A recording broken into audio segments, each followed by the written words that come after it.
ओम शांती. भ्रुकुटी आसनवरती विराजमान होऊया. मी शरीराचा मालिक, या शरीराला चालवणारा, मनबुद्धीचाही मालिक आणि ज्या भगवंताला सर्व दुनिया शोधत आहे, तो भगवंत मला शिकवण्यासाठी माझ्या समोर आलेला आहे. कलियुगामध्ये माझ्याबरोबर आहे. अशा त्या भगवंताला म्हणजेच परमपिता परमात्मा, आपण सर्व आत्म्यांचा पिता, त्यांनी मला कोठ्यामधून कोई आणि कोईमधून पण कोई म्हणजे इतक्या गर्दीमधून बाबांनी मलाच निवडलं आहे. म्हणजे मी किती भाग्यशाली आहे. भगवंताला आठवण करणारे आणि त्याच्याकडे मागणारे अनंत लोक पडलेले आहेत, करोडो लोक आहेत, जे भगवंता प्राप्तीसाठी दिवस आणि रात्र आहो कष्ट करत आहेत. म्हणजेच खूप सगळ्या तीर्थयात्रा, शरीराला वेदना, उपाशी राहणं, वेगवेगळ्या प्रकारचे साधना, तपस्या करत आहेत. कितीतरी शरीराला वेदना घेत आहेत आणि त्यांचा समज आहे की असं केल्यानंतर भगवंत त्यांना प्राप्त होईल, प्रसन्न होईल. पण असं नाही. भगवंत इतक्या गर्दीमधून त्यांनी मला शोधलं आहे आणि मला भाग्य देण्यासाठी तो तयार करत आहे. आणि किती विशेष आहे मुरलीचा आपण सर्व अनुभवताना. आपण दिवसभरामध्ये काय करतो, आपल्याला काय प्रश्न असतात, काय प्रसंग असतात, या सगळ्या प्रसंगाचं वर्णन, उत्तर, पर्याय बाबा आपल्याला मुरलीमधून देतात की नाही. याचाच अर्थ त्या भगवंताचं लक्ष आपल्याकडे आहे आणि त्याच्याकडे मात्र सर्व दुनियेचं लक्ष आहे. म्हणजे आपण किती भाग्यशाली. तर अशा भाग्याला आपल्या स्मृतीमध्ये ठेवून आता आपण आजच्या मुरलीला अभ्यास करून तिला आपल्या धारणेमध्ये, संस्कारामध्ये आणूया. म्हणजेच ते अविनाशी धन, ते अविनाशी भाग्य मी आत्म्याबरोबर जाईल. बाबा म्हणतात, मुलांनो, महावाक्य आहे आजच्या मुरलीचं आणि आजची तारीख आहे 7 ऑक्टोबर 22 आणि आजच्या मुरलीचं महावाक्य आहे, गोड मुलांनो, बाबा तुम्हाला ज्ञानाची कस्तुरी देत आहेत. तर अशा बाबांवर तुम्हाला किती कुर्बान गेलं पाहिजे आणि जायचं आहे, शरण जायचे आहे अशा बाबाला. आणि बाबा सांगतात अशा बाबांना तुम्ही फॉलो करायचं आहे, म्हणजे त्यांच्याच मतानुसार चालायचं आहे. माता पित्याला फॉलो करून, अनुसरण करून पावन बनवण्याची सेवा पण करायची आहे. आणि आजचा प्रश्न आहे, जी तकदीरवान भाग्यशाली मुले आहेत त्यांची लक्षणं काय असतील? उत्तर आहे, भाग्यशाली अर्थात बख्तावर मुले म्हणजे सौभाग्यशाली मुले. चांगल्या रीतीने शिकतील आणि इतरांनाही शिकवतील. ते पक्के निश्चयबुद्धी असतील की भगवंत आलेला आहे आणि तो मला सद्गती देत आहे आणि हा जर वेळ गेला तर परत आपल्याला असा वेळ कुठल्याही कल्पामध्ये भेटत नाही. हे मात्र त्यांना काय असणार आहे? पूर्ण त्यांचा विश्वास आणि निश्चय असणार आहे भगवंतावरती. बाबा सांगतात, कधीही बाबांचा हात सोडणार नाहीत ही मुलं. कामधंदा इत्यादीमध्ये राहून सुद्धा हा कोर्स करतील आणि खूप खुशीमध्ये राहतील. परंतु ज्यांच्या भाग्यात नसेल ते लॉटरी मिळवून सुद्धा गमवून बसतील. बाबांनी काय इशारा दिला? बाबांचं ज्ञान भेटेल, परंतु अलबेलपण, आलस्यपण आणि अज्ञानाच्या मध्ये बाबा सांगतात इतक्या भाग्य देणाऱ्या भगवंताला काय करतील? सोडून जातील. ओम शांती. भोळे त्यांना म्हटलं जाते जे कधी जाणत नाहीत, जे काही जाणत नाहीत. आता मुले जाणतात की बरोबर आपण मनुष्य किती भोळे होतो. माया किती आपल्याला भोळी बनवते. म्हणजेच जिथे काही प्राप्ती नाही तेच आपण करत होतो आत्तापर्यंत. किती उपवास केले, व्रत केले, मूर्त्यांच्या पूजा केल्या, साधू संन्यासींनी दिलेले विधिविधान समजलं, कर्मकांड केलं, तीर्थयात्रा केल्या, किती पोथीपुराण वाचलं, पण त्याच्यामधून काय भेटलंच नाही. उलट जास्तच दुनिया आता दुःखी झाली ना. तर बाबा सांगतात काहीच न जाणणं म्हणजे भोळेपणा. बाबा सांगतात हे देखील जाणत नाही की आमचा पिता कोण आहे. बाबा म्हणून बोलवणार आणि जाणतच नाहीत. आपण म्हटलोय ना, कितीतरी म्हटलोय ना आरतीमध्ये, कीर्तनामध्ये की तुम्ही हो माताच पिता तुम्ही हो, आणि नेती नेती कितीतरी गोष्टी काल आपल्याला बाबाने आठवण करून दिल्या ना, की तुम्ही स्वतःच भक्तीमध्ये मला वेगवेगळ्या रूपाने आठवण केली. तुम्हीच माझं गायन केलं, भजन केलं आणि आत्ता तुम्हीच हे सगळं विसरले आहात आणि तुम्ही तोंडाने गाता पण ॲक्युरेट बुद्धीने जाणत नाही. बाबा कोण आहे, पिता कोण आहे? बाबा म्हणतात शिवाय आणि बाबा म्हणून बोलवणार आणि जाणतसुद्धा नाही. आता शिवाय हे सुद्धा माहीत नाही की बाबांच्याकडून कशी सद्गती आणि सद्बुद्धी म्हणजे प्रॉपर्टी मिळते सतयुगाची. तरच त्यांनाच भोळे म्हणणार ना. भोळे म्हणा किंवा बुद्धू म्हणा, गोष्ट एकच आहे. यावेळी सर्व अक्कलशून्य बनले आहेत आणि त्यांना अक्कलशून्य असण्याची घमंडसुद्धा आहे. अक्कलशून्य म्हणजे सत्य माहिती नाही तरी जे खोटं माहिती आहे त्याचा अहंकार किती आहे. किती अहंकार असतो की आम्हाला सगळं माहिती आहे, आम्ही भगवद्गीता जाणतो, आम्ही ज्ञानेश्वरी जाणतो, आम्ही सगळं जाणतो, असा खोटा अहंकार किती आहे त्यांना, आहे की नाही. तर बाबा सांगतात, मुलांनो, तुम्ही बाबांना जाणता आणि त्यांचे ऐकत आहात. बाकी आत्म्याला देही अभिमानी बनण्याची मेहनत करायची आहे. बाबा समोर बसून स्वतः शिकवतात की हे आत्म्यानो, देही अभिमानी बना. म्हणजेच शरीराभिमानी नको. देही म्हणजे देहामध्ये असणाऱ्या आत्म्याचा अभिमान ठेवा, त्याची आठवण ठेवा. आत्म्याची आठवण राहणं म्हणजे सत्याची आठवण राहणं. तर बाबा सांगतात, आत्म्यानो, देही अभिमानी बना, देह अभिमानी नको. आपण पारलौकिक पित्याची संतान असल्याचा निश्चय करा. काय करा? बाबा म्हणतात, आपण पारलौकिक पित्याचे संतान असल्याचा निश्चय करा. लौकिक पित्याला तर जाणता, बाकी तुम्ही इतके भोळे आहात की हे आत्म्यानो, तुम्ही किती भोळे आहात की पारलौकिक पित्याला जाणत नाही. आता तुम्ही मुलांच्या बुद्धीमध्ये हे पक्के झाले आहे की या गोष्टी परमपिता परमात्मा समजवत आहेत. तुम्ही मुले लहान नाहीत. आता तुमचे देह तर मोठा आहे. बाबा समजवतात. जर स्वतःला देह समजला तर बाबांची आठवण करू शकणार नाही. स्वतः देही आत्मा अभिमानी समजा. बच्चे असे बाबा म्हणतात ते शरीराला नाही, आत्म्याला म्हणतात. तुम्ही सर्व मुले आत्मे आहात. शिव परमात्म्याची मूल बाबा, परमात्म्याला बाबा म्हणतात. कोणत्या आत्म्याला किंवा ब्रह्माला म्हणत नाहीत. परमात्मा हा देखील त्यांचाच मुलगा आहे. आता तुम्ही जाणता की आमचे बेहरचे बाबा या ब्रह्मामध्ये आले आहेत. हा ब्रह्मासुद्धा परमात्मा नाही. तर बाबांची आठवण करावी लागेल. 84च्या चक्राची देखील तुम्हाला जाण करून आठवण करावी लागेल. हे बेहदचे 5000 वर्षाचे नाटक आहे. तुम्ही अभिनेते आहात ना या नाटकामध्ये. हिरो म्हणजे मेन ॲक्टर आहात, म्हणजे मेन हिरो आहात तुम्ही. आता तुम्हाला ह्या ड्रामाचा आधी अंत मध्य माहीत झाला आहे. तर सारे चक्र बुद्धीमध्ये फिरले पाहिजे. तुमचे नाव किती प्रसिद्ध आहे, स्वदर्शन चक्रधारी.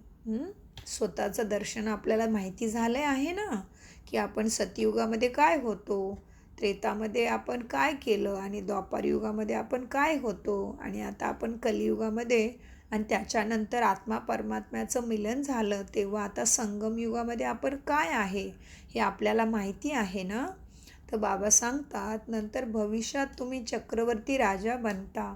84 जन्मांची कहाणी चक्रामध्ये सिद्ध होते. तुम्ही आता बाबांचे बनले आहात यांची स्मृती ठेवली पाहिजे. जितके अंध्यांची काठी बनाल तितके बाबा समजतील की हे दयाळू आहेत. असे म्हणतात, दया करा, मेहरबानी करा. तुम्ही जाणता बाबा कोणती मेहरबानी करतात. बाबा भेटले आहेत तर किती खुशी झाली पाहिजे. आता तुम्हाला स्वतःच्या पायावर उभे राहिले पाहिजे. जसे म्हणतात सेंटर आपल्या पायावर उभे राहावे, सेवा केंद्र स्वयंपूर्ण असावे. तर तुम्हाला देखील स्वतःच्या पायावर उभे राहिले पाहिजे. उच्च ते उच्च पुरुषार्थ करायचा आहे. माता पित्याला फॉलो करा. लौकिकमध्ये मुले पित्याचे अनुसरण करून पतित बनतात हे तर पारलौकिक पित्यासाठी म्हटले जाते. त्यांच्या श्रीमतवर चालायचं आहे. बाबा मम्मा पहा कोणता धंदा आहे? पतितांना पावन बनवण्याचा धंदा आहे. इतर धर्मपिता जेव्हा येतात तेव्हा त्यांच्या धर्माचे आत्मे वरून येतात आणि तेथे कन्वर्ट करण्याची गरज नाही. इथे मात्र तुम्हाला कलियुगामधून आता देहभानामधून आत्मभानामध्ये कन्वर्ट करायचं आहे. शूद्राला ब्राह्मण बनवायचं आहे. यासाठी तुम्हाला मेहनत करायची आहे. स्वतः बनवून इतरांना बनवायचं आहे. तुम्ही इतके लिटरेचर म्हणजे साहित्य लोकांना पुस्तके आणि काय पॅम्पलेट्स वगैरे देत असतात ज्ञानाचे, परंतु काय करतात लोक? नुसतं पाहतात आणि फाडून फेकून देतात. तुम्ही मुले आहात रूपबसंत म्हणजे गुणवान, सद्गुणांची धारणा करणारा म्हणजे रूपबसंत. बाबा सांगतात आता तुम्ही ज्ञानस्वरूप बनून ज्ञानाची वर्षा करणारे आहात. जसे बाबा तसे तुम्ही मुले, तुम्हाला ज्ञानाची वर्षा करायची आहे. ही चित्र खूप चांगली आहेत. त्रिमूर्तीचे चित्र अति अवश्य आहे. त्रिमूर्ती म्हणजे ब्रह्मा, विष्णू आणि शंकर. ब्रह्मा बाबा, विष्णू आहे मध्ये उभा आणि शंकर बसले आहेत ध्यानामध्ये. म्हणजे बाबांनी कुठल्या त्रिमूर्तीची आठवण करून दिली? ज्ञानामधून. त्रिमूर्तीचं चित्र आहे ना, एक आहे झाड, गोळा कल्पवृक्षाचा, सतयुगाचे 4 भाग दाखवले त्याच्यामध्ये. आणि नंतर त्रिमूर्ती हे सगळे चित्र आपल्याला राजयोगामध्ये दाखवतात ना, त्याचंच बाबा सांगतायत. त्रिमूर्ती यामध्ये बाबा आणि वारसा दोन्ही दाखवले आहेत. पित्याशिवाय आजोबांचा वारसा कसा मिळणार? श्रीकृष्णाचे चित्र सर्वांना आवडते. बाकी 84 जन्माची लेखी बाबा काय म्हणतात? 84 जन्माची लेखी आत माहिती आवडत नाही. त्यांना चित्र चांगले वाटतात. तुम्हाला विचित्र चांगले वाटतो. विचित्र कोण आहे? शिवबाबा, ज्याला चित्र नाही आहे, त्याचं काही शरीराचा आकार नाही दिसत. बाबा सांगतात ज्यांना हे ज्ञानच समजत नाही त्यांना हे चित्र चांगले वाटतात, श्रीकृष्णाचे वगैरे वगैरे देवी देवतांचे. आणि तुम्हा मुलांना विचित्र चांगला वाटतो, कारण तुम्हाला बाबांनी सांगितलं आहे मुलांनो, आत्माभिमानी भव. आत्माभिमानी म्हणा, आपण आत्मा आहे, हे शरीर आपलं वस्त्र आहे. मग आत्मा आहे तर आत्म्याचं काय आहे? चमचमता तारा, ज्योतिबिंदू. तर आपण स्वतःच ज्योतिबिंदू आहे, तर आपल्याला ज्योतिबिंदूच आवडणार ना. तर बाबा आपला पण ज्योतिबिंदू. तर बाबा सांगतात की तुम्हाला मी आवडतो, विचित्र, ज्याला शरीराचा आकार नाही, कारण तुम्ही आत्माभिमानी भव झालेले आहात. तुम्ही स्वतःला विचित्र समजता, म्हणून त्यामुळे आठवण देखील विचित्र परमात्म्याची करता. बाबा रचयिता आहेत तर जरूर नवीन दुनियाच रचतात ना. तिथे लक्ष्मीनारायणाचं राज्य होते. लक्ष्मीनारायणाचे चित्रसुद्धा बनवले आहे आणि लिहिले आहे, सर्व गुण संपन्न 16 कला संपूर्ण लक्ष्मीनारायण महाराजा महाराणी. तर नशा असतो की आम्ही बाबांची आठवण करून असे लक्ष्मीनारायण बनणार आहोत. तर सदैव बाबा बाबा म्हणत राहा आणि भविष्यपदाची देखील आठवण करा. तर सतयुगामध्ये तुम्ही जरूर जन्माला याल. म्हणजेच आता सतयुगामधून इथून दुःखाच्या दुनियेतून पार व्हाल. तसे एक उदाहरण देतात. जसे एक उदाहरण देतात ना, की तो म्हणतो की मी म्हैस आहे असं म्हणत राहिल्याने स्वतःला म्हैसच समजायला लागला. परंतु असं म्हटल्याने काही कुणी बनत नाही. बाकी तुम्ही जाणता मी आत्मा नरापासून नारायण बनत आहे. आता आहे ना मन आहे ना, नर जो करणी करे सो नारायण बन जाए, नारी जो करणी करे सो श्री लक्ष्मी बन जाए. तो हे कसं? तर हे आता आपण समजतोय ना, कशी सत्यनारायणाची कथा आपण गातोय आणि त्याचा अर्थ मात्र समजत नाही.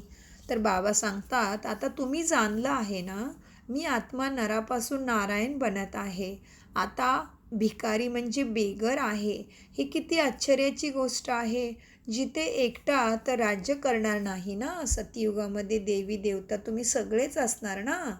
म्हणजेच देवी देवतांची घराणे असणार, डायनेस्टी असणार. आपल्याकडे म्हणतात ना बाई, आम्ही 96 कुळी मराठा. तसंच बाबा सांगतायत की सतयुगामध्ये सुद्धा एकटा काय करणार लक्ष्मीनारायण, सगळे पाहिजेत ना त्याच्याबरोबर. तर तेथे सुद्धा डायनेस्टी म्हणजे घराणे चालते. त्यांची मुलेसुद्धा असतील. 1250 वर्ष फक्त लक्ष्मीनारायण थोडेच राज्य करतील असे म्हणतात. सतयुगाची आयु मोठी आहे. तरीसुद्धा प्रजा देखील पाहिजे ना. तुमच्या बुद्धीमध्ये आता ज्ञानाची पराकाष्ठा असली पाहिजे. तुम्ही कोणाच्याही समोर चित्र ठेवून समजवा की भारत स्वर्ग होता आणि आता जुनी दुनिया किती कालयुग भयंकर दुःख नरक आहे. तर हे पक्के झाले पाहिजे की आपण स्वर्गवासी होतो, आता नरकवासी आहोत, परत स्वर्गवासी बनत आहोत.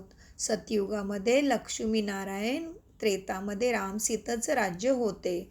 तर तेव्हा सर्वजण स्वर्गवासी होते. या चक्रामध्ये, सृष्टीचक्राच्या चित्रामध्ये 84चे चक्र स्पष्ट होते.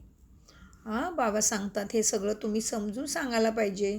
कसे 4 युग म्हणतात, 18 वेद पुराण, 4 वेद, 18 पुराण आणि 4 युग असं शास्त्रामध्ये सुद्धा म्हटलेलं आहे. पण जाणायला तयार नाहीत की हे 4 युग कसे, सत्ययुग, त्रेता, द्वापर आणि कलियुग.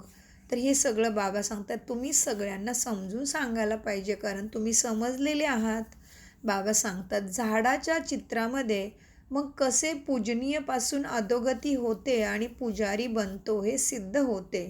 तुम्ही म्हणता यावेळी सर्वजण नास्तिक आहेत, कारण बाबा जाणत नाहीत. काय होतं आता, सर्वजण नास्तिक आहेत. का नास्तिक आहेत? कारण ते बाबांनाच जाणत नाहीत. आता सत्याचा सागर, सत्यगती दाता, भोलेनाथ, अमरनाथ, भोला भंडारी, महाकालेश्वर, सगळं काही देणारा वैद्यनाथ बाबा, त्यांना जर नाही जाणलं तर काय झालं मग? तर बाबा सांगतात आता तुम्ही जाणता की सर्वजण कब्रस्थानमध्ये पडलेले आहेत. तुम्ही मुले गुप्त आहात. इंग्रजीमध्ये अंडरग्राऊंड म्हणतात ना. गुप्त म्हणजे सगळं काही कार्य करायचं, पण अंडरग्राऊंड म्हणजे प्रत्यक्ष नाही, इतरांना काही दिसणार नाही पण कार्य होत राहणार. म्हणून बाबा सांगतात अंग्रेजीमध्ये म्हणतात ना, इंग्रजीमध्ये अंडरग्राऊंड. तेथे कोणी अंडरग्राऊंड नाहीत. अंडरग्राऊंड तुम्ही आहात. आता सतयुगामध्ये कोणी अंडरग्राऊंड नाही, परंतु तुम्हाला कोणी ओळखत नाही. इथे सम्मुख बसले आहात म्हणून मजा येते. सम्मुख म्हणजे बाबा मुरली ऐकवतात तेव्हा, पाठशालामध्ये किंवा मुरली क्लासमध्ये किंवा बाबा मिलनमध्ये.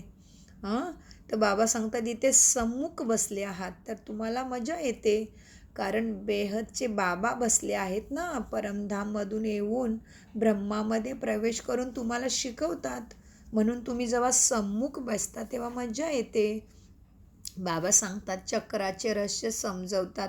बाकी पूर्ण दिवस स्वार होऊन राहत नाहीत. इथे ब्रह्माच्या शरीरामध्ये स्वार होऊन राहत नाहीत. बाबा मुरली समजवण्यासाठी येतात.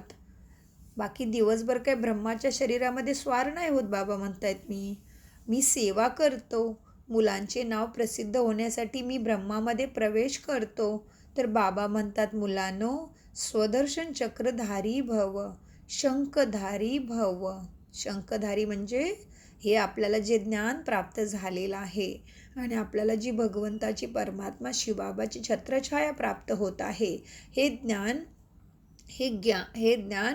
सगळ्यांना द्यायचं आहे. आवाजाने, वाणीने, आपल्या विचारांनी, आपल्या संकल्पांनी, आपल्या भावनेमधून, दृष्टीमधून. तर त्यालाच म्हणतात शंखध्वनी करणं. तर बाबा सांगतात तुम्हाला आता काय करायचं, ह्या ज्ञानाचा शंख वाजवायचा आहे. शंख म्हणा, मुरली म्हणा, गोष्ट एकच आहे.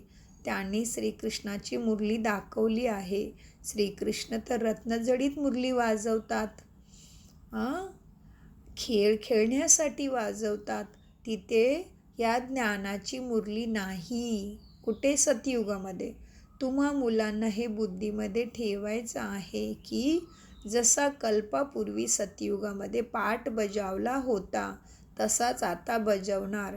बाकी बाबांच्याकडून वारसा तर घ्या, परंतु मुले जेव्हा घरी जातात तेव्हा विचारून जातात. बाबा म्हणतात, इथूनच पक्के होऊन जा.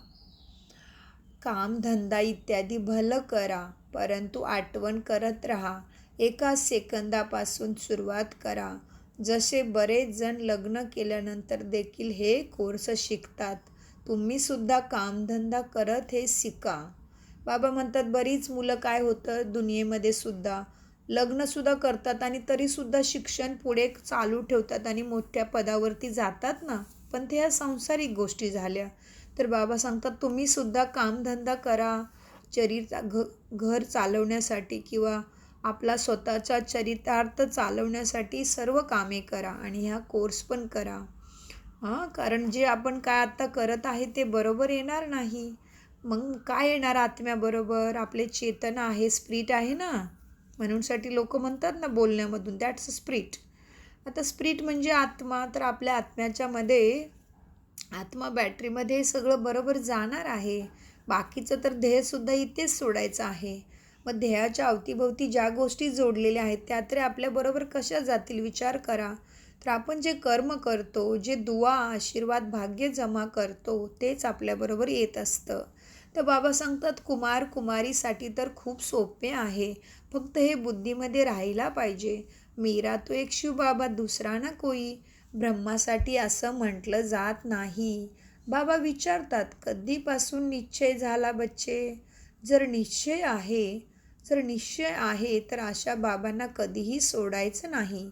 जोपर्यंत बाबा सांगत नाहीत की स्वतः शिकून मग इतरांना शिकवा.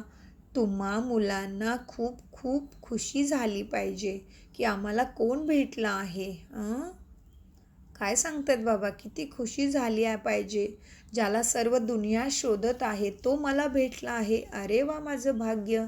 आणि तो मला काय देतो आहे? देवता बनत आहे. देवता म्हणजे दानवापासून देवता बनवत आहे. म्हणजे किती खुशी व्हायला पाहिजे.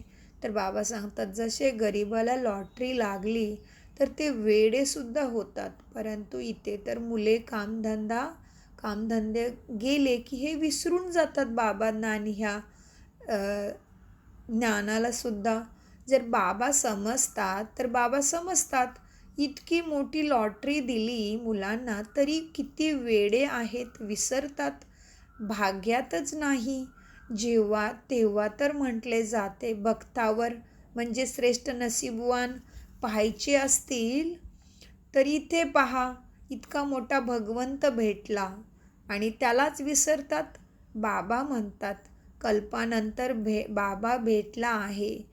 बाबा बाबा म्हणत राहा. पहाटे उठून आठवण करा बाबांना. अमृतवेलेमध्ये बाबांच्या आठवणीमध्ये बसा. जी वस्तू प्रिय असते त्यावरती किती आठवण येते आपल्याला आणि आपण काय करतो, त्यावर कुर्बान जातो ना. मग हे बाबांच्यावरती कुर्बान गेला तरच तुम्हाला अखंड सुख प्राप्त होणार आहे. तर बाबा सांगतात, आपण सुद्धा बाबांच्यावरती कुर्बान होतो. ही ज्ञान कस्तुरी आहे. आपण आहोत भारताचा बेडा पार करणारे. सत्यनारायण, अमरनाथची कथा, तिजरीची कथा ऐकवणारे तुम्हीच आहात. सच्च्या बाबांची सच्ची ब्राह्मण मुले. तर आता कोणताही खोटेपणा असता कामा नये. खोटेपणा असेल तर उच्च पद प्राप्त करू शकणार नाही. अच्छा. गोड खूप वर्षानंतर भेटलेल्या मुलांच्या प्रती मातपिता बापदादांची प्रेमपूर्वक आठवण आणि शुभ प्रभात. आत्मिक पित्यांचा आत्मिक मुलांना नमस्ते. आम्ही आत्मिक मुलांचा आत्मिक पित्यांना बापदादांना याद प्यार, गुड मॉर्निंग और नमस्ते प्यारे बाबा, नमस्ते. आणि आम्ही आहे सर्व काही समजते, इतरांना समजवते आणि स्वतः धारण करते, आहे की नाही. तर आज आहे मुरलीमध्ये रात्रीचा क्लाससुद्धा. रात्री क्लास 23/3/1968.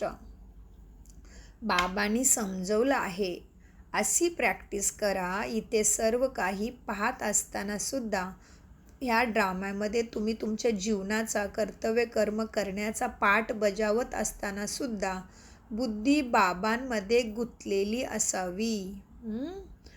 असे पुरुषार्थ करा. तुम्ही जाणता की ही जुनी दुनिया नष्ट होणार आहे. या दुनियेला सोडून आपल्याला आपल्या घरी जायचे आहे. हा विचार इतर कुणाच्याही बुद्धीमध्ये नसेल आणि कोणीही हे समजत देखील नाही. ते तर असे समजतात की या दुनियेचे अजून बराच कालावधी बाकी आहे. तुम्ही मुले तर जाणता ना, आता आपण आपल्या नवीन दुनियेमध्ये जात आहोत. राजयोग शिकत आहोत. थोड्याच वेळात आपण सतयुगी नवीन दुनियेत अथवा अमरपुरीमध्ये जाणार आहोत.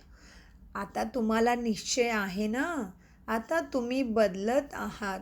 आसुरी मनुष्यापासून सद्गुणी देवी मनुष्य बनत आहात. बाबा मनुष्यापासून तुम्हाला देवता बनवत आहेत. देवतामध्ये दैवी गुण असतात ना, ते देखील आहेत मनुष्यच, पण दैवी गुणवाले. दैवी गुण म्हणजे कुठले? शांती, शक्ती, प्रेम, पवित्रता, शुद्धी, दुसऱ्याबद्दल दया, क्षमा, शांती, आनंद, प्रेम स्वरूप असणारी मुलं आणि ज्ञान स्वरूप असणारी मुलं, ज्ञानाने भरपूर असणाऱ्या मुलांना बाबा सांगतात तेच आहेत ना दैवी गुण. म्हणून आपण सगळे काय मागतो? हे भगवंता सद्गती दे, सद्बुद्धी दे, सद्गती दे, सद्बुद्धी दे. एक तर सत म्हणजे सत्य होतं आणि सत म्हणजे 7 गुणांचा पुंज. बाबा काय आहे? आपल्या आत्म्याची जी 7 गुणं आहेत मुख्य, आणि बाकी तर आहेतच भरपूर. त्याच्यामुळेच म्हटले ना, सर्व 16 कला संपन्न आणि सर्व गुण संपन्न, पण 7 मुख्य आहेत. त्याचा बाबा सागर आहे. आणि आपण जेव्हा बाबांना मनापासून आठवण करतो तेव्हा ती 7 गुण जे आपले हरवलेले आहेत, त्याला माया आलेली आहे. म्हणजे त्याच्यामध्ये काय आलेलं आहे? आत्म्यामध्ये काम, क्रोध, ईर्ष्या, द्वेष, जलसी, हेट्रेट, बदलेची भावना, अहंकार, हे सगळं आलेलं आहे ना. यांनी काय केलं? आत्म्याच्या सद्गुणांना लपवून टाकलं, एकदम झोपून टाकलं, एकदम मुजवून टाकण्याचा प्रयत्न केलेला आहे. त्याच्यामुळे आपल्याला आपल्याकडून वाईट कर्म घडत आहेत आणि मग आपल्याला दुःख खूप प्राप्त होत आहे. म्हणूनसाठी बाबा सांगतात देवतामध्ये तर दैवी गुण असतात. तर दैवी गुण म्हणजे शांत स्वरूप, शक्ती स्वरूप, सुख स्वरूप, प्रेम स्वरूप, ज्ञान स्वरूप, आनंद स्वरूप, पवित्र स्वरूप असणं म्हणजे. आणि या गुणांना आपल्या बोलण्यामध्ये, वर्तनामध्ये, मनामध्ये, संकल्पामध्ये, कर्मामध्ये, दृष्टीमध्ये आणणं म्हणजेच दैवी गुण धारण करणं. तर बाबा सांगतात मुलांनो, बाबा मनुष्यापासून देवता बनवत आहेत. देवतामध्ये दैवी गुण असतात.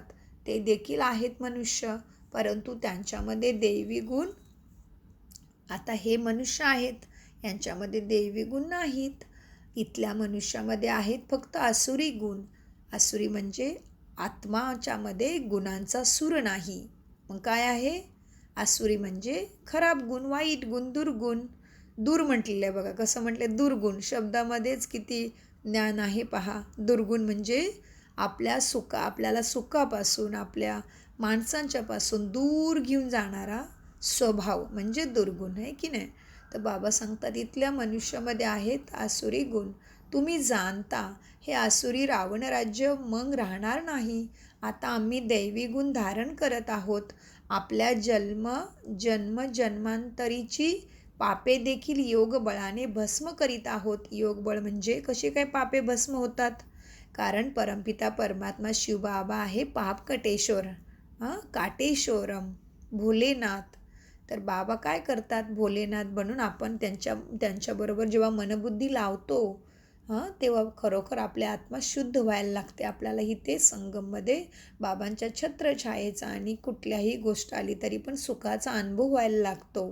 म्हणजेच योग बळाने पाप भस्म करणे. योग म्हणजे जोडणे आत्म्याने स्वतःच्या मनबुद्धीला परमात्म्याबरोबर जोडणे, त्याच्या सत्य ज्ञानाचा बुद्धीमध्ये चिंतन करणे. बघा भक्तीमध्ये काय म्हणतात की देवाला जावा किंवा देवाची कथा कीर्तन पुराणे वाचा, मग तुम्हाला पुण्य लाभेल. पण खरं पुण्य लाभलं का हो? आपण द्वापारयुगापासून हे सगळं करत आलो, पण दुनियेमध्ये अति दुःखच माजलं अजून. तर भगवंताला यावं लागलं धर्तीवरती आपल्याला सत्य मार्ग दाखवण्यासाठी. त्याला सद्गती आणि सद्बुद्धी म्हणतात. मग त्याच्यामध्येच आपण जेव्हा परमात्म्याच्या मुरलीचा अभ्यास करतो, अनेक वेळा मुरली ऐकतो. दादी जानकीजी स्वतः 14 ते 15 वेळा मुरली वाचायच्या बघा. आणि त्यांना तर वयाच्या 84व्या वर्षी सांगितलेलं डॉक्टरांनी की तुमचं शरीर आता काम करत नाही. तरी दादीनी मुरलीच्या बळावरती आणि परमात्माच्या अखंड आठवणीवरती दादी 104 वर्ष जगल्या. आहे की नाही कमाल? आणि आपली जानकी दादी विश्वातली नंबर 1 स्टेबल माइंड, एकदम डेल्टा वुमन. त्यांचं मन इतकं शांत होतं, परमधाममधली शांती त्यांच्या मनामध्ये असायची. म्हणजे दादीनी स्वतःला कसं बनवलं बघा. म्हणजे दादीनी काय केलं, योग बळाने आपली पापे म्हणजे 63 जन्मामध्ये आपल्याकडून अज्ञानामध्ये जे झालेल्या विचित्र गोष्टींचं जे बोजा आत्म्यावरती चढलेला होता पापकर्मांचा, तो नष्ट होतो. बाबा सांगतात पापे देखील योगबळाने भस्म होतात. बाबा सांगतात तुम्ही आता पापेसुद्धा भस्म करत आहात. भस्म करत आहोत की नाही? तर प्रत्येकाजणे आपल्याला स्वतःला प्रश्न विचारायचे आहे. आपली गती जाणायची आहे. प्रत्येकाने स्वतःला दुर्गतीमधून सद्गतीमध्ये आणायचा पुरुषार्थ करायचा आहे. भगवंताला आपण म्हणतो सद्गती करा. तर बाबा म्हणतात तुम्ही स्वतःला मी तुम्हाला हे ज्ञान देत आहे सगळ्यांना. हे ज्ञान तुम्ही समजून घ्यायचं आणि तुमचा तुम्ही अभ्यास करायचा आहे. स्कूलमध्ये थोडा टीचर अभ्यास करतो, अभ्यास तो शिकवतो आणि निघून जातो. अभ्यास तर आपल्याला करायचा, कारण आपल्याला काहीतरी बनायचं असतं ना. तर ते तर झालं दुनियाई स्कूलची गोष्ट. पण ही आहे पारलौकिक स्कूल. सत्तचा संग. बाबा आपला सद्गुरू आहे ना. आपणच म्हटलं ना बाबाला तूच माझा परब्रह्म गुरु. तर परब्रह्म म्हणजे परमधाममध्ये राहणारे बाबा आणि ब्रह्मामध्ये येणारे बाबा म्हणजे परब्रह्म गुरु. तर हे सगळं आपलं लक्षात घ्यायचं. आता आपल्याला गुरु कशासाठी आलेले आहे? सद्गतीसाठी. तर सद्गतीचे शिक्षण आहे. इथे अंधश्रद्धा बिलकुल नाही. त्याच्यामुळे 140 देशातली लोक आणि सगळे मोठे मोठे डॉक्टर, इंजिनियर वगैरे सगळे ज्ञानाला समजलेले आहेत. तर आपण तरी का मागे राहावे? शिवानीबेन किती प्रसिद्ध आहेत, पण त्यासुद्धा कोण आहेत? इलेक्ट्रॉनिक इंजिनियर आहेत त्या. पुण्यामध्ये त्यांनी टॉप केलेले, युनिव्हर्सिटीमध्ये प्रथम क्रमांकाने पास होणारी विद्यार्थिनी, अतिशय बुद्धिमानी दुनियाई स्कूलमध्ये सुद्धा. तर हे सगळं समजून घ्यायचं आहे. तर आपल्या श्वासाचा संकल्पाचा कल्याण करून घ्यायचं आहे. तर बाबा सांगतात सतयुगामध्ये जाण्यासाठी पुरुषार्थ करायचा आहे. सतयुगामध्ये आहे विश्वाची बादशाही, एकच राज्य असते. ही लक्ष्मी नारायण विश्वाचे महाराजे आहेत ना, महाराजन आहेत. दुनियेला या गोष्टीची माहिती सुद्धा नाही. 1/1 याची राजाई सुरू होते. म्हणजे 1 तारीख, 1 महिना आणि 1 वर्ष. आता कुठलं वर्ष आहे बघा ना, 2020 वगैरे आपल्या पद्धतीने असतं ना सगळ्यांचं. तर सतयुगामध्ये काय असणार आहे तारीख? 1 तारीख, 1 वर्ष, 1 महिना आणि इसवी सन 1 पासून सुरू होणार असं. तर बाबा सांगतात 1/1 याची राजाई सुरू होते नारायणाची. तुम्ही जाणता आम्ही हे बनत आहोत. बाबा स्वतःपेक्षाही मुलांना उच्च स्थानी नेतात. म्हणून तर बाबा नमस्ते करतात. आहे की नाही कमाल? बघा बरं बाबा किती निरहंकारी आहेत. बाबा तर सगळ्या दुनियेचा मालिक, सगळ्या गुणांचा आणि शक्तीचा सागर. त्याला पूर्ण विश्व अखंड ब्रह्मांड त्यालाच आठवण करतं. आणि तो मात्र आपल्याला नमस्ते करतोय. म्हणजे आपण किती महान झालो, भगवंत आपल्याला किती प्रेम करतोय बघा. आणि इतक्या भीडमधून आम्हालाच का निवडलं त्यांनी? कारण आपल्यावरती तो खूप प्रेम करतोय. त्याला आपल्यामध्ये योग्यता दिसते भाग्य देण्यासाठी, सुख शांतीचं. तर अशा भगवंताला आपण किती आठवण केली पाहिजे बघा. आणि तो किती निरंकारी आहे, किती प्रेम करतोय बाबा आपल्यावरती, आपल्याला नमस्ते करतोय. तर बाबा मुलांना नमस्ते करतात. आता ज्ञान सूर्य, ज्ञान चंद्रमा आणि ज्ञान लकी सितारे तुम्ही भाग्यवान आहात. तुम्ही समजता. बाबा अगदी योग्य अर्थसहित नमस्ते करतात. बाबा येऊन अतिशय भरभरून सुख देतात. हे ज्ञान देखील खूप वंडरफुल, अद्भुत आहे. तुमची राजाई देखील वंडरफुलच आहे. तुमची आत्मासुद्धा वंडरफुल आहे. आता तुम्ही रचता आणि रचनेच्या आधीमध्ये अंताला सर्व ज्ञानाचा तुमच्या बुद्धीमध्ये आलेला आहे. तुम्हाला आपसमान बनवण्यासाठी किती मेहनत घ्यावी लागते. प्रत्येकाचे भाग्य आहे. आप म्हणजे आत्मा, आपसमान आत्मा आत्मिक भानमध्ये यायचे आहे. सत्यताचं भान ठेवायचे आहे. संपणाऱ्या दुनियेचं आणि संपणाऱ्या शरीराचं भान नाही ठेवायचं बुद्धीमध्ये कर्म करताना. तर बाबा सांगतात प्रत्येकाचं भाग्य आहे. कल्पापूर्वीसारखे तरीसुद्धा बाबा पुरुषार्थ करवत राहतात. 8 रत्न कोण बनतील हे सांगू शकत नाही. सांगण्याचा पाठच बाबांचा नाही. पुढे जाऊन तुम्हाला तुमचाच पाठसुद्धा माहीत होईल. जो जसा पुरुषार्थ करेल तसं त्याचं भाग्य बनेल. बाबा आहेत रास्ता सांगणारे. बाकी जे त्या रस्त्यावरती चालतील तितके ते प्राप्ती करतील. यांना तर सूक्ष्मवतनमध्ये पाहतोच. प्रजापिता ब्रह्मासोबत बसलेले आहेत. ब्रह्मापासून विष्णू बनणे एका सेकंदाचं काम आहे. विष्णूपासून ब्रह्मा बनण्यासाठी मात्र 5,000 वर्ष लागतात. विष्णूपासून ब्रह्मा बनण्यासाठी 5,000 वर्ष कसे लागले? कारण विष्णू हे सतयुगातलं प्रतीक आहे आणि त्याच्यानंतर जन्ममृत्यूचा चक्राचा खेळ सुरू होतो. सतयुग, त्रेता, द्वापार हे 4 युग पार करावे लागतात आणि परत मग आपण ती लक्ष्मीनारायणाची आत्मा काय बनते, परत ब्रह्मा मम्मा बनते. हे बाबा सांगतायत आणि आपण पण तसंच आहोत. बाबा सांगतात 5,000 वर्ष लागतात या विष्णूपासून परत ब्रह्मा बनण्यासाठी. बुद्धीला पटतं की ही गोष्ट तर बरोबर आहे. भले ब्रह्मा विष्णू शंकर अशी त्रिमूर्ती बनवतात, परंतु हे कोणीही समजत नसतील. आता तुम्हाला सगळं भगवंतानी समजवलं आहे. तुम्ही किती पद्मापदम भाग्यशाली मुले आहात. देवतांच्या पायामध्ये पदम दाखवतात. पद्मापती नाव देखील प्रसिद्ध आहे. गरीब साधारणच पद्मापती बनतात. करोडपती तर कोणी येतच नाही. 5-7 लाख असणाऱ्या साधारण म्हटले जाते. आता यावेळी 20-40 हजार तर काहीच वाटत नाहीत. पद्मापती कुणी असेल तरी ते देखील एका जन्मासाठी असेल म्हणून थोडे ज्ञान घेतील. समजून घेऊन स्वाहा तर करणार नाहीत ना. म्हणजे समर्पण म्हणजे सगळं काही बाबांना म्हणजे संपूर्णरित्या हे ज्ञान आपल्या बुद्धीमध्ये घेत नाहीत असं म्हणायचे बाबांना. की स्वाहा तर करणार नाहीत, थोडं समजून घेतील हे ज्ञान आणि स्वाहा करणार नाहीत. सर्व काही स्वाहा करणारे काय म्हणतात बाबा, जे होते ते सुरुवातीला आले. एका झटक्यात सर्वांचे पैसे सार्थकी लागले. गरिबांचे तर लागलेतच. श्रीमंतांना म्हटलं जाते की आता सेवा करा. ईश्वर सेवा करण्याचे असेल तर सेंटर उघडा, मेहनत देखील करा, दैवी गुणसुद्धा धारण करा. बाबांना गरीब निवाज असे सुद्धा म्हणतात. भारत यावेळी सर्वात गरीब आहे. कशाने? व्यवहाराने, स्वभावाने आणि संस्काराने. भारतातच सर्वात जास्त लोकसंख्या आहे. कारण सुरुवातीपासून आलेले आहेत ना जन्म घेऊन या धर्तीवरती. जे गोल्डन एजमध्ये होते तेच आयरन एजमध्ये सुद्धा आलेले आहेत तुम्ही सर्व. आता एकदम गरीब झाले आहात स्वभावाने, संस्काराने. सगळ्यांच्यामध्ये विकार आलेत ना. माझं तुझं भांडण तंटा, किती दुःख आहे ना माणसाच्या स्वभावामुळे एकमेकाला. काय आलेलं आहे सोच्या भावामध्ये? स्वभाव म्हणजे सोचा भाव काय असतं? काम, क्रोध, ईर्ष्या, द्वेष, अहंकार, लोभ, जलसी हे सगळं कशामध्ये आलेलं आहे? स्वच्या भावामध्ये आलेलं आहे. तर बाबा सांगतात खरंच आता पहा एकदम गरीब झाले आहेत. खर्च करत करत सर्व काही संपवून टाकलं आहे. काय खर्च केला आपण?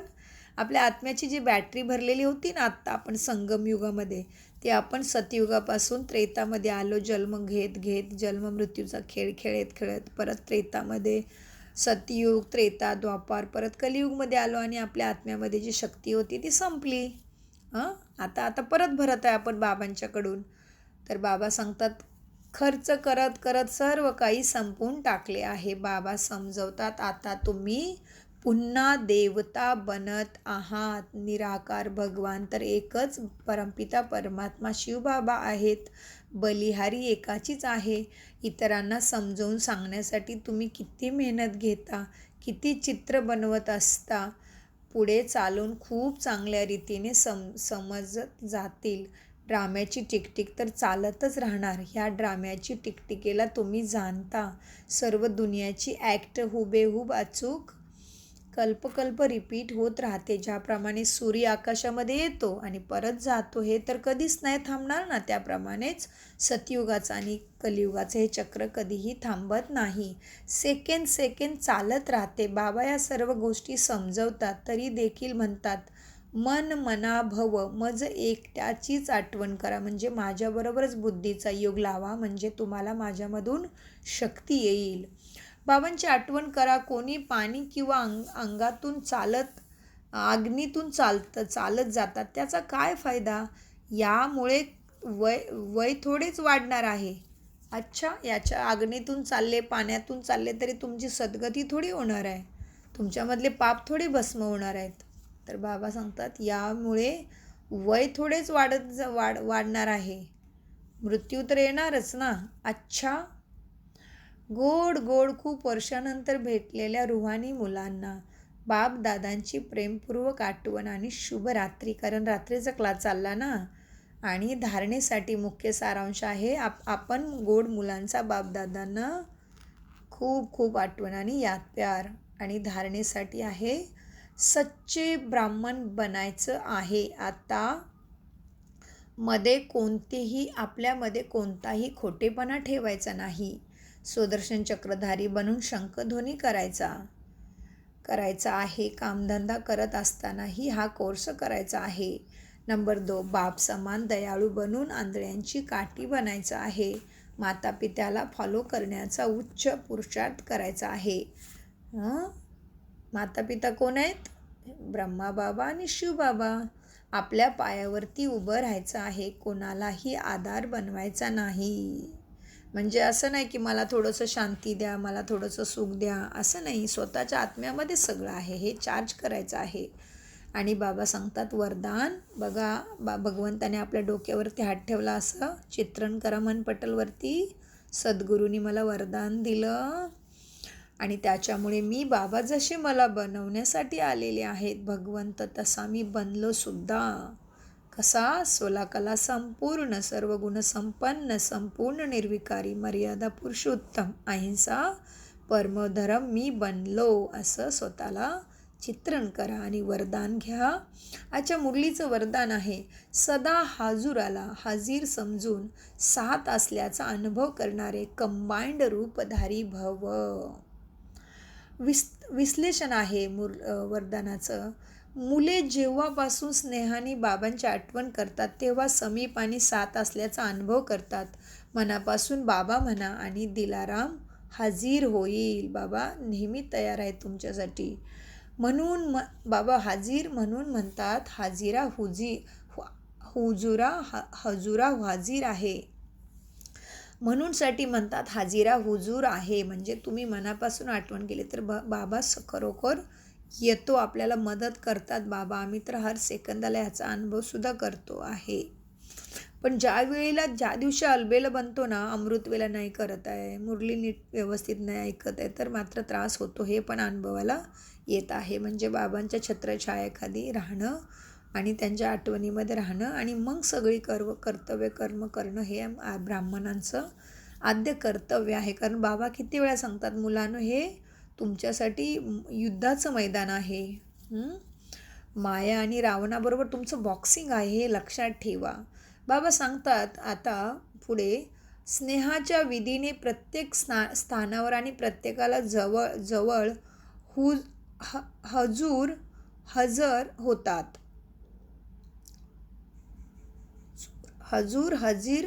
हजर होतात. अनुभवीच या अनुभवाला जाणतात. गायन आहे, करण करावनहार तर करणहार आणि करावनहार कंबाइंड झाले. असे कंबाइंड रूपधारी सदा साथ असल्याचा अनुभव करतात. स्लोगन, मनाला सदा रुहानी मौजमध्ये ठेवणं हीच जीवन जगण्याची कला आहे. मनाला सदा रुहानी मौज, रुहानी म्हणजे आत्मा, आत्मा कधी मरत नाही, काल त्याला कधी खात नाही, पाणी त्याला डुबवू शकत नाही, अग्नी त्याला जाळत नाही. आणि आत्म्याचा पिता परमपिता परमात्मा सत्याचा, सुखाचा, शांतीचा, सगळ्याचा तो सागर आहे आणि मी त्याचं मूल. मग जी परमात्माची जी प्रॉपर्टी आहे ती आपल्या आत्म्यांची पण असणार ना. परंतु त्याच्यासाठी योग्य बनण्यासाठी 7 दिवसाचा राजयोगा कोर्स करून रोज मुरली ऐकणं अनिवार्य आहे, केलंच पाहिजे. ज्याप्रमाणे आपण जीवन चरितार्थ चालवण्यासाठी सुद्धा सगळं काही करत आहे ना, मग त्याच्यामध्ये थोडंसं ॲडिशनल. तर बाबा सांगतात स्लोगनमध्ये, मनाला सदा रूहानी मौजमध्ये ठेवणं हीच जीवन जगण्याची कला आहे. ओम शांती. अशा गोड गोड बाबांना आपला अनगणित शुक्रिया. बाबा अनगणित याद प्यार. ओम शांती. कम बोलो, मीठा बोलो, धीरे बोलो, सोच समझ कर बोलो. शुक्रिया बाबा, शुक्रिया फरिश्तों.